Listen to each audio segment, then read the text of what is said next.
Hello，大家好，今日就要嚟介紹高新中站嘅車站指南。之前就拍過深圳地鐵13號線一期北段嘅車站指南介紹啦。今一集開始咧就會介紹埋南段嘅車站嘅。南段就由呢個最北端開始啦，就係高新中站啦，一路就介紹到深圳灣口岸嗰邊嘅。就係呢份啦，就係有呢個。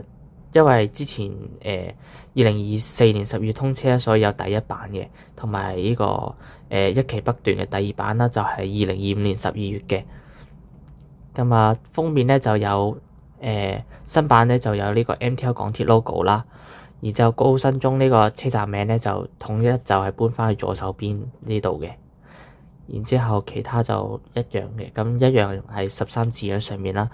所有都係呢種設計嘅，橙色。再加13啦，影住啲閘機嘅。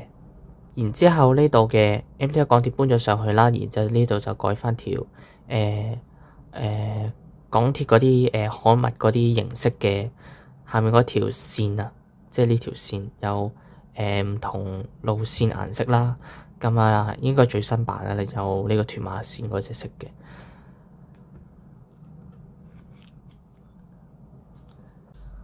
然後我哋就打開嚟睇下啦。首先嘅線路介紹喺度一樣啦。價格表咧就係原本打戙噶啦，你見到打戙噶啦，就轉咗打橫嘅。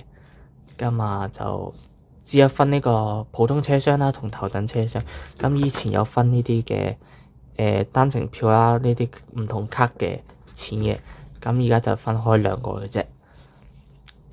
商務車廂就比呢個普通車廂貴1倍嘅。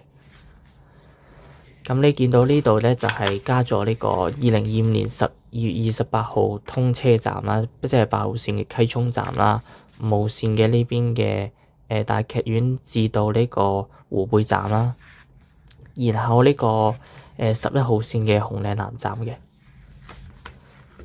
然之後我哋就去睇下嗰個路線圖啦。路線圖咧就係改咗呢句字啦，就字中咗啦，同埋變咗黑色底啦。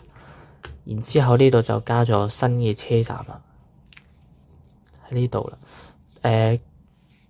雖然佢通車啦，但係之前嗰個版本就已經有個新車站，所以呢度就係改咗呢邊嘅優質站點，呢度就冇咗11、5、16、6支8呢啲嘅，同埋13號線嘅高新北至上屋啦。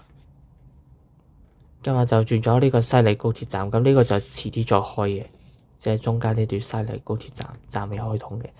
另外一個改動咧就係呢個白王港大站咧就改名咗白王站嘅。好，然之後睇完路線圖，我哋就去後面睇下個街道圖啦。街道圖嘅分別咧就唔係太大嘅，就係俾大家擸一擸眼算啦。左邊嗰份咧就係舊版嘅，右邊嗰份新版啦。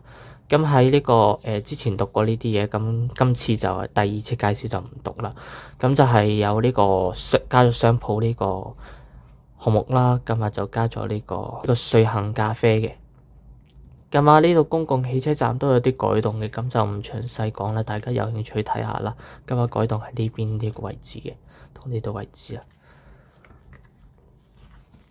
然之後我哋就係睇下嗰個位置圖啦。以前咧要分開3頁睇，即係而家要分開3頁睇嘅。以前咧就係2頁人使睇到晒嘅。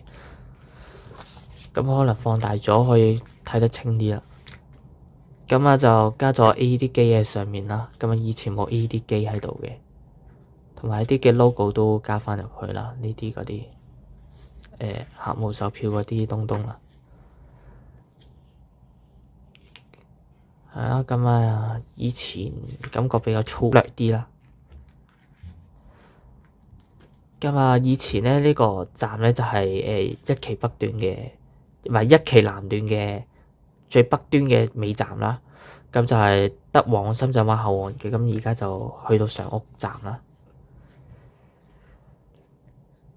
係啦，而家加埋嗰啲圖新嗰啲標誌喺月台度。咁咧就2024年12月啦，就變咗2025年12月嘅。然之後我哋睇一個車站資訊情況。